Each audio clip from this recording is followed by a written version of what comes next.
Now we all know the story. A little child born in a manger, a child born of God himself, divinely conceived in the womb of a virgin, as the angels and the heavenly hosts celebrate the humble beginnings of a man who would one day save and redeem the human race. To Christians, it's this that makes their faith unique compared to all the rest. To critics, it's the thing that makes Christianity most improbable. But nevertheless, it's the origin of a holiday that has become more cultural than it is spiritual. But what if I told you that this story goes back way further than 2,000 years ago? What if I told you that this is a universal story that's been told time and time again? That it's the story of Jesus in the Western world, but it was also the story of Mithra in Rome, Zoroaster in Persia, Horus in ancient Egypt. Now, I'm not attempting to attack Christianity or refute the story of Jesus in any way, but only to say that the life of Jesus is the playing out of a much greater cosmic story, that Jesus was the living embodiment of a universal myth that transcends space and time. In fact, it's so much bigger and more profound than Christianity could have even imagined. Now, the first question that we're going to answer is, why do we celebrate the birth of Christ on Christmas Day? Because we're almost certain that Jesus was not born on December 25th. The Bible tells us that the shepherds were tending to their flocks when the angels emerged to announce the news of Jesus' birth. And in that day, this would indicate that the birth of Jesus took place no later than October. The shepherds were not tending to their flocks in the depths of the winter months. And many scholars have placed Jesus' birth sometime around the month of September. But historical accuracy here is kind of beside the point, because the celebration of Christmas on December 25th was always meant to be symbolic, not literal. And the early church chose December 25th to coincide with the existing festivals of the day that were taken from Roman pagan traditions, which were taken from even older, more mystical roots.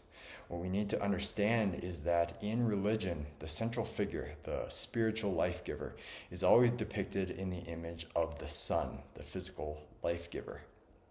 This is called astrotheology, and it holds true for religions and spiritual traditions throughout time. And so what we find is that the same story that is written in our holy books is also written in the stars, in the heavens. As above, so below, as the ancient axiom goes. So why December 25th? Well, to understand this, we need to look at one of the most astrologically significant days of the calendar year, December 21st, the winter solstice.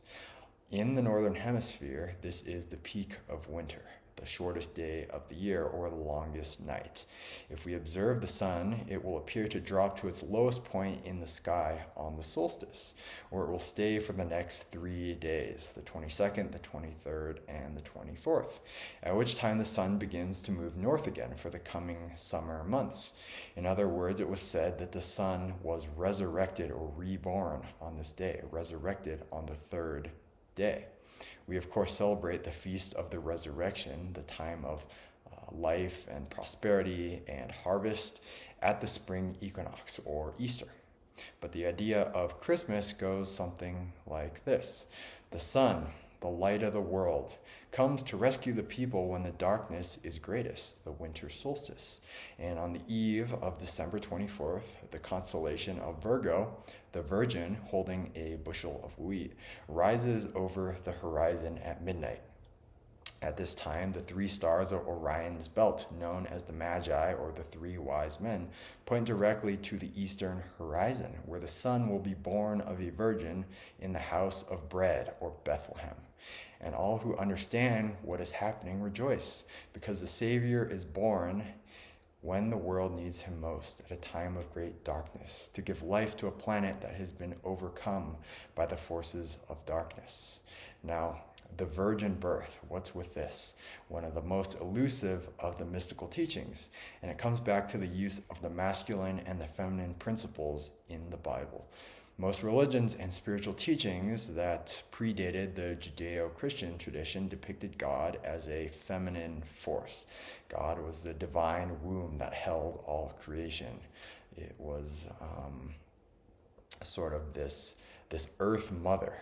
it was depicted. And so if God was depicted in the feminine, then the masculine represented our physical world, our physical nature.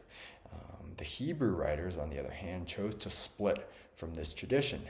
And instead of depicting God as the earth mother, they chose the masculine, sky father, meaning that the feminine now represents the fallen state of our physical world, our physicality.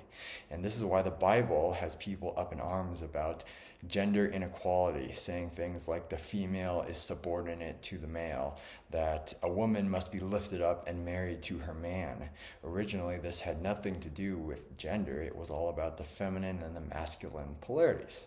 So the message of the Bible, and of all spiritual teachings for that matter, is that we are to unite our physical nature with our divine nature, to become fully self-realized beings in this physical life.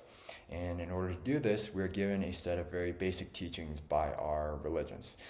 The foundation of all religions is the law, or the moral code.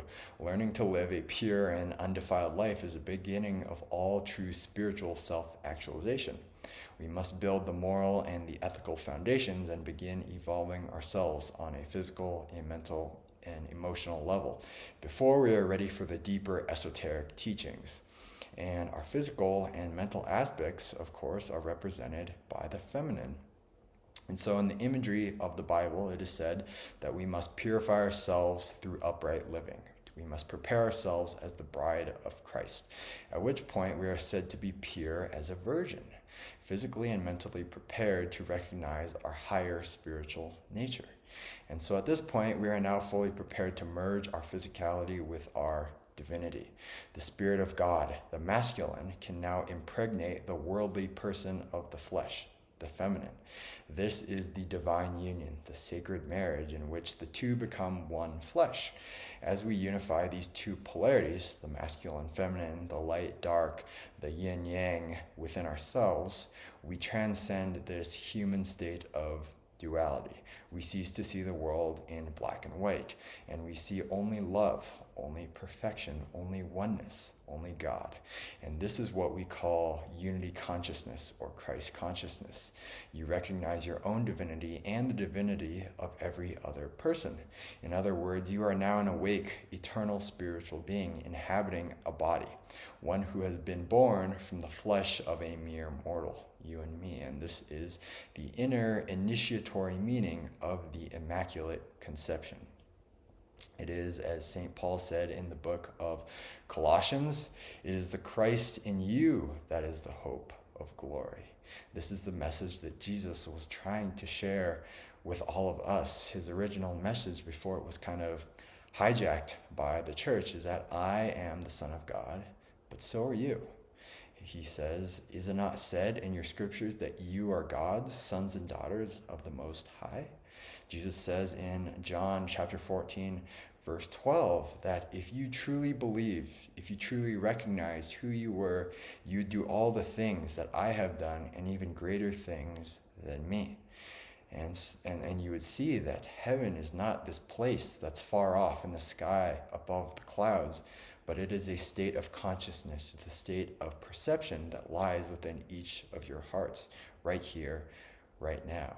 And so, it is not about the human being, the man, Jesus, Yeshua, who was born and lived 2,000 years ago. It is about giving birth to the Spirit of Christ, the Spirit of God who lives in you, and making it manifest in your own life here and now, because you have the potential to change the world as a son or a daughter of the Most High. And so this Christmas, regardless of religion, race, gender, political affiliation, let's celebrate this together. Let's celebrate that God himself is longing to be born and expressed from within you. Let's celebrate the fact that you don't need the gifts and the turkey to feel a sense of fullness, because you are already whole and complete exactly as you are. For most of us, Christmas represents a time of joy, a time of hope. The time of the year when there is joy in the air, a sense of childlike anticipation. It represents a time of hope when all our dreams and our wishes can be fulfilled, that we get to spend it with our family and friends, with the people that we love, and that there is a promise of a greater, more wondrous future that lies ahead when we are no longer burdened by the pains and the struggles of this world. But if we dig a little bit deeper, if we dig beneath the surface, what it really is the hope and the anticipation of something much bigger and much more mystical. It is a celebration of the birth of Christ within each and every one of us, the birth of the Son in another cosmic cycle of time, so that our life can take on a whole new form this upcoming year. It is an opportunity for you and me to become the light of the world for the people around us. And that is the highest form of giving this Christmas. It is the giving of ourselves, the willingness to go all in on life and become everything that we can be, in spite of the possibility of being hurt, of pain, of humiliation, of rejection. And that feeling of excitement for what's under the tree is really the excitement of what you can be. It's a sense that something big wants to come forth from within you, a new and untapped part of yourself that has been impregnated and ready to be born into the world. We are unwrapping ourselves, in a sense, to share the gift of God, of who God created us to be, and to share that with the world. The full and unapologetic giving of ourselves to our family, to our friends, and to the betterment of all humanity. And so that is what Christmas is all about. Now, so whatever you are celebrating this year, and however you're choosing to celebrate it, I hope you'll find a deeper and more profound meaning in the birth of Christ, something that rings true for you at a deep soul level, something that feels truly worthy of that childlike excitement. And so I'm wishing you all a very Merry Christmas, a happy solstice, a happy holidays, whatever you celebrate. We have so much to look forward to as a unifying humanity at this time and for the years to come. And so how special is that you get to be a bringer of that change in your life. So I'll be back with you guys soon. Have a very happy holidays. I'll see you then.